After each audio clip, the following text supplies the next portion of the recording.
Right, ladies and gentlemen, this is a unique item, obviously. It looks early 20th century, might be a bit later, but it is a completely sort of handcrafted, heavy, in fact, copper rose. It does have some damage, as we'll see in a moment, but it is well worth, I think, restoration.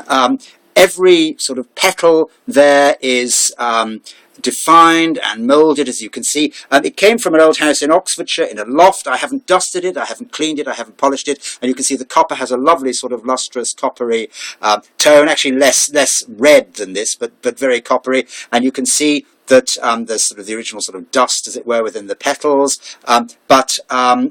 as you can see, it is almost certainly a one-off, handmade item, which beautifully rests on this sort of twisted and again rather arts and crafts looking simple base. Now the head, oops, as you're about to see, sorry, wobbling it around, this is very difficult to do one-handed. The head is actually loose from the body. I can take the head off. That will actually give you some idea of the sort of workmanship of the item.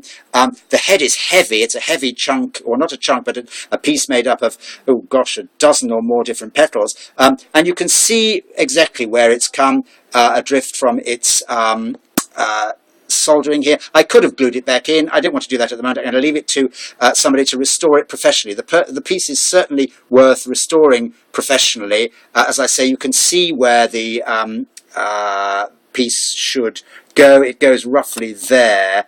When repaired, it even rests there now. I mean, you wouldn't have known had I not shown you that it's actually loose. I think another piece of small damage, there may once have been a leaf just here which has become detached, but it simply looks like a thorn. As I say, the item is original patina, less red than this, more just sort of horse chestnutty colour, but it's a beautiful copper rose, which could well be early 20th century, is obviously entirely handmade and is almost certainly a one-off unique item. There it is, a lovely copper rose for you. Thank you very much indeed. Bye.